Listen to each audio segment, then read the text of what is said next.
Fresh morning விடிவெள்ளி நட்சத்திரங்கள் அனைவருக்கும் வணக்கம். எல்லோரும் நல்லா இருப்பீங்கன்னு நினைக்கிறேன். நேற்று நம்ம பேசியிருந்தோம் இல்லையா, அதாவது கோலம் எனக்கு எந்த அளவுக்கு ரொம்ப பிடிக்கும் அப்படின்ட்டு. எங்கள் அண்ணனோட ஃப்ரெண்டு வந்து இது மாதிரி செருப்பு காலோட அப்படியே அவங்க எதிர்பார்க்காம, அவங்க கவனிச்சிருக்க மாட்டாங்கன்னு நினைக்கிறேன், வந்து காலோட வச்சுட்டாங்க. நான் அப்போ தான் ரொம்ப கஷ்டப்பட்டு ரொம்ப ரசித்து அவ்வளோ அழகாக எனக்கு ஒரு பழக்கம் உண்டு. கோலம் போட்டு முடித்தாலும் சரி, பாத்திரம் கழுவி முடித்தாலும் சரி, வீடு கூட்டி துடைச்சி எந்த வேலை செஞ்சாலும் அது முடித்ததுக்கு பிறகு அதை நின்று ரசிக்கிறது எனக்கு ரொம்ப பிடிக்கும். அதை அழகாக செஞ்சுருக்குறோமா அப்படிங்கிறது. நிறைய பேர் அதை செய்வீங்கன்னு நினைக்கிறேன். அப்படி ரசித்து அந்த போட்ட கோலம் அவங்க தெரியாமல் தான் மிதிச்சிட்டாங்க. நான் கோலத்தை மிதிச்சிட்டிங்க அப்படின்னுங்கிற ஒரு வார்த்தை தான் சொன்னேன். அது வந்து எங்கள் அண்ணனுக்கு கோவம் வந்துருச்சு. அவங்க மனுஷங்களை ஃபஸ்ட்டு மதிக்கணும், கோலத்துக்கு உயிர் இல்லை அப்படின்னு. என்ன மாதிரி ஆளுக்கு தானே தெரியும் கோலத்துக்கு உயிர் இருக்குது, அதை நம்ம எப்படி எந்த அளவுக்கு அதுக்கு உயிர் கொடுக்குறோம் அப்படிங்கிறது. அது அவங்க வந்து அவங்கள முன்னாடி கஷ்டப்படுத்திடக்கூடாது, நான் தங்கச்சி நான் எதுவும் நினச்சிக்க மாட்டேன், ஆனால் அவங்க ஃப்ரெண்டு தானே எதுவும் நினச்சிப்பாங்களோன்னு அந்த இடத்துல சொல்லிட்டாங்க. அன்னையிலேருந்துங்க, அன்னைக்கு மட்டும் இல்லை இன்றைக்கி வரைக்குமே அந்த கோலத்தை மிதித்தாலும் சரி, மழை பெஞ்சு அழிஞ்சு போனாலும், இல்லை செடிக்கு தண்ணி பிடிக்கும்போது கோலம் அழிஞ்சாலும் சரி, அதை திரும்ப போட்டுக்கிற பழக்கம் எனக்கு உண்டே பதில் அதை திரும்ப நம்ம இது மாதிரி கேட்குறதில்ல. அதே மாதிரி எனக்கு மனுஷங்களை மதிக்க தெரியாமலும் இல்லை. நான் ஒரு குழந்தைய கூட இன்ன வரைக்கும் ரொம்ப நெருங்கின குழந்தைங்கள தவிர மீதி எல்லாரையும் குழந்தைங்கள வந்து வாங்க போகணும்னு சொல்கிற பழக்கம் தான் எனக்கு எப்போவுமே இருக்குது. பள்ளியில் சில காலம் ஆசிரியராக பணியாற்றிய போதும் அங்குள்ள மாணவர்களை கூட நான் வா போ அப்படின்னு சொல்கிற பழக்கம் எனக்கு இல்லைங்க. இப்போவுமே நான் எந்த குழந்தைங்களையும் மேக்ஸிமம் வா போன்னு சொல்லவே மாட்டேன், வாங்க போங்கன்னு அப்படி தான் சொல்லுவேன். அதே மாதிரி அந்த எனக்கு அன்னைக்கு கோலம் பதிஞ்சதா என்னன்னு தெரியல, யார் வீட்டு வாசலில் கோலம் போட்டிருந்தாலுமே சரி, அந்த மிதிச்சுட்டு போகிறது தெரியாமல் மிதித்தா கூட திரும்பி வந்து சுற்றி போவனைவதில் அது எந்த இடத்துக்கு போனாலும் கோலத்தை மிதிச்சுட்டு போகிறது, அந்த வாசலில் இருக்கிற மிதியடி இருக்கு இல்லையா, அதை எங்கே போனாலும் அது சரியாக இல்லைன்னா அதை சரிப்படுத்தி செல்வது என்னோடய பழக்கம். அது அலுவலகமாக இருக்கட்டும், இல்லை ஏதோ ஒரு ஹாஸ்பிட்டலுக்கு போகிறோம், அங்கே வேறு எந்த இடம் ஃப்ரெண்டு வீடு யார் வீட்டுக்கு போனாலும் அந்த கால் வைக்கும் போதே அந்த மிதியடி மாறி இருந்துச்சுன்னா அதை சரி பண்ணுற பழக்கம். எங்கே அது அலுப்புப்படாமல் அதை கையால் எடுக்காட்டியும் கூட பரவாயில்ல, காலால் கொஞ்சம் அரேஞ்ச் பண்ணி வச்சுட்டு வைக்கிறது என்னோடய பழக்கம். நான் எங்கேயுமே அது ஹாஸ்பிட்டலே போனால் கூட அந்த பாத்ரூம் மேட்டாக இருக்கட்டும், வெளியில் போகிறது இருந்தாலும் அதை சரியில்லாமல் இருந்ததுன்னா அதை சரி பண்ணி வைக்கிறது என்னோடய பழக்கம். அது மாதிரி கோலம் போட நான் எப்படி கற்றுக்கிட்டேன், யார்கிட்ட கற்றுட்டேன், எப்போ கற்றுட்டேன் அதெல்லாம் எனக்கு தெரியலைங்க. அது தன்னாலே வந்துருச்சு. ஒவ்வொரு பெண்களுமே அதாவது கோலம் வந்து ஒரு கலைன்னா பெண்களுமே ஒரு கலை தாங்க. ஒவ்வொரு வேலையுமே அவங்க செய்கிறது ஒவ்வொன்றும் கலை. அவங்க எந்தவித ஒரு டெக்னாலஜியும் இல்லாத காலத்தில் எந்த ஓவிய கிளாஸ்லேயும் போய் அவங்க படிக்காமல் இவ்வளோ அழகாக டிசைன் பண்ணி அதுக்கு வந்து இவ்வளோ அழகாக ஒரு கலர் கொடுக்க முடியுமா அப்படிங்கிறது வந்து எதுக்கு எப்படியெல்லாம் மேட்ச் பண்ணி கலர் கொடுக்கணும் அப்படிங்கிறது வந்து பெண்கள் வந்து அவ்வளோ அழகாக அந்த கோலத்தை பார்த்து பார்த்து செய்வாங்க. அப்படி தானே நம்மளும் செய்வோம். எங்கள் அம்மாவுக்கெல்லாம் அவ்வளோவா அந்த ரங்கோலி, இந்த பூ டிசைன் அது மாதிரி கோலமெல்லாம் போட மாட்டாங்க. சின்ன சின்னதாக புள்ளி வச்ச கோலம், சிக்கு கோலமெல்லாம் போடுவாங்க.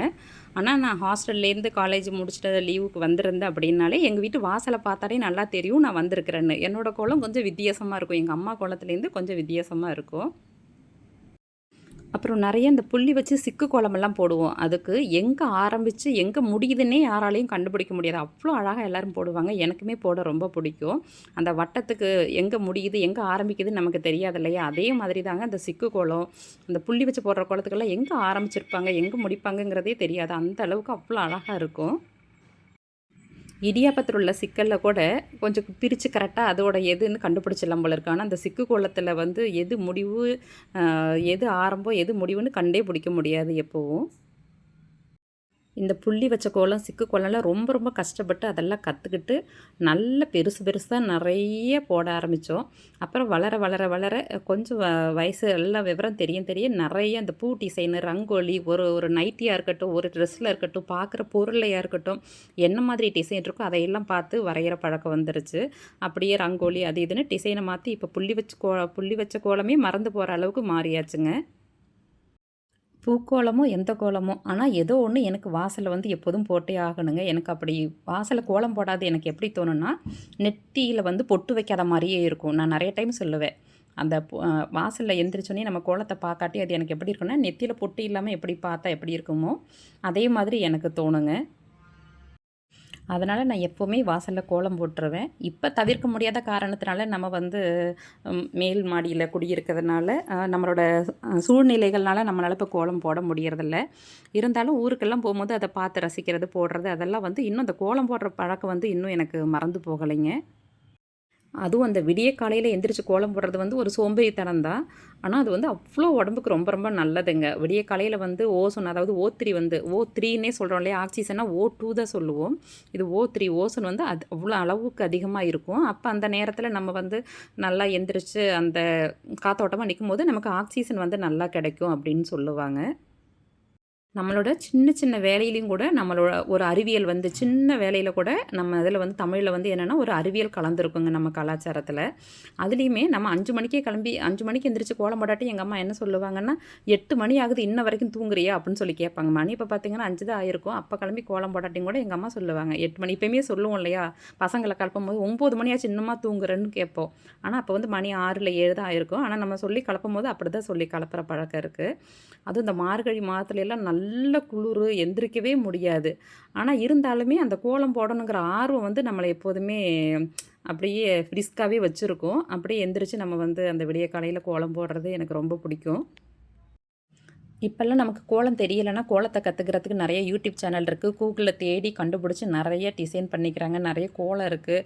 நிறைய பார்க்குறோம் நம்ம வெளியில எல்லாம் நிறைய டிசைன்ஸ் பார்க்குறோம். ஆனால் அப்போல்லாம் அது மாதிரி கிடையாதுங்க. அதில் ஒரு ட்ரெஸ்ஸில் கூட அவ்வளோ டிசைன்ஸ் எல்லாம் நம்ம பெருசாக இருக்காது. அப்போல்லாம் அந்த பெரிய பெரிய பூ வச்சு அது மாதிரி தான் இருக்கும். அதனால் அதை கற்றுக்கிறதுக்கான வாய்ப்பெல்லாம் ரொம்ப கம்மியாக இருந்தது. அவங்கவுங்களா போட்டு உருவாக்கி ஒவ்வொரு டைம் தப்பு பண்ணி அதுலேருந்து ஒரு டிசைன் உருவாக்கி நிறைய, அதனால தான் அப்போ நிறைய டிசைனை விட புள்ளி வச்சு கோலம் போடுற சின்ன சின்ன பூக்கோலம், குருவி கோலம், இந்த ஆமை கோலம், அது மாதிரி குட்டி குட்டி டிசைன் வச்சு கோலம். அது இல்லாட்டியும் நிறைய மேக்ஸிமம் சிக்கு கோலம் தான் அந்த காலத்து அம்மாக்கெல்லாம் நிறைய போட்டிருப்பாங்க, நான் பார்த்துருக்குறேன். அங்கே ஒரு மாடர்னாக ஒரு பூவோ ஒரு இதுவும் இருந்துச்சுன்னா அவங்க இந்த காலத்தில் ஒரு 90s அது மாதிரி இருக்கிறாங்க. அப்படின்னு ஒரு 80s 75 அம்மாக்கெல்லாம் பார்த்திங்கன்னா அந்த சிக்கு கோலம் தான் மேக்ஸிமமே போடுவாங்க. அவங்களுக்கு வந்து அது மாறி மாறி அப்படியே வழி வழியாக கற்றுட்டு அந்த நோட்டில் போட்டு வச்சு இது பண்ணுவாங்க. அதை வாசலில் கொண்டாந்து நம்ம ஃபோனை இப்போ நிறைய பேர் நானே பார்க்குறேன், வாசலில் வந்து ஃபோனில் அந்த நேரத்துக்கு பார்த்துட்டு ஃபோன் அப்படியே ஆன் பண்ணி வச்சுட்டே கோலம் போடுறதையெல்லாம் நம்மளால் பார்க்க முடியுது. ஆனால் அப்போ எல்லாருமே என்ன மனசில் தோணுதோ அதை போடுவாங்க. அப்படியே இல்லாட்டி கோல நோட்டை கொண்டாந்து அந்த விளக்கு வெளிச்சத்துலேயோ லைட்டு வெளிச்சத்துலேயோ வச்சுட்டு கோலம் போடுவாங்க. நோட்டை திருப்பி திருப்பி பார்த்துட்டு காலையில் எழுந்திரிச்சு கோல நோட்டை தேடி எடுப்பாங்க. அந்த கோல பவுடரோடையே அந்த கோல மாவு கூடயே அந்த கோல நோட்டையும் எப்போதும் வச்சுருப்பாங்க. எந்திரிக்கும் போது அந்த கோல நோட்டை பக்கத்தில் கொண்டாந்து வச்சு புள்ளி வச்சு முடிச்சுட்டு அந்த கோலத்தை போடுவாங்க. நானும் அப்படி நிறைய டைம் போட்டிருக்கிறேன். அதான் நோட்டே வாங்கி கொடுக்காட்டினாலும் எப்படியோ கஷ்டப்பட்டு ஒரு நோட்டை வாங்கி ஒரு பேனா வாங்கி தர மாட்டாங்க. அப்போல்லாம் தெரியும் உங்களுக்கே, அந்த பால் பாயிண்ட்டு பென்னு தான் இருக்கும். அதுக்கு வந்து ஒரே ஒரு பென்னு தான். இப்போ அழகழகான பென்னெல்லாம் நிறைய பேனா வருது. அதை ரீபில் தனியாக நம்ம கழட்டி யூஸ் பண்ணுறதெல்லாம் கிடையாது. ரீபில் முடிஞ்சிருச்சுன்னா புதுசாக ஒரு பேனா மாற்றி பேனாவோடயே தூக்கி போட்டுடுறோம். ஆனால் அப்போயெல்லாம் அப்படி கிடையாதுங்க. ஒரே ஒரு 50 பைசாவுக்கு ரீபில் வாங்கி அதுக்கு வெள்ளை கலரில் பேனா இருக்கும், மூடி வந்து ஒரு நீல கலரில் இருக்கும். அதே தான் அதில் 50 பைசாவில் முடிய முடிய ரீபில் வாங்கி போட்டுப்போம். அந்த அந்த பேனாவும் சில டைமில் வாங்கி கொடுக்காம அந்த ரீபிளில் எழுதுனோன்னா அப்போல்லாம் என்னென்னா நிறைய சொத்து சோகம் வசதியெல்லாம் இருக்கும். ஆனால் அந்த படிப்புக்காக அவ்வளோவா செலவு பண்ண மாட்டாங்க. எங்கள் அப்பாலாம் நிறைய சொத்து இருந்தாலுமே அந்த படிப்புக்காக சுத்தமாக செலவே பண்ண மாட்டார். ஒரு ரூ. 2000 எக்ஸாம் ஃபீஸுக்கு உலக உருண்டை மாதிரி அம்மாவை வந்து ஒரு 6, 7 தடவை சுற்றி சுற்றி வரணும். அது ஒரு வாரத்துக்கு முன்னாடியே சொல்கிறதுக்கு முன்னாடியே நம்ம சுற்றி சுற்றி வந்து அதை வாங்கிட்டு போய் கொடுக்குறது பழக்கம். அந்த ரூ. 2000 அவங்களுக்கு பெரிய பணம் இல்லை.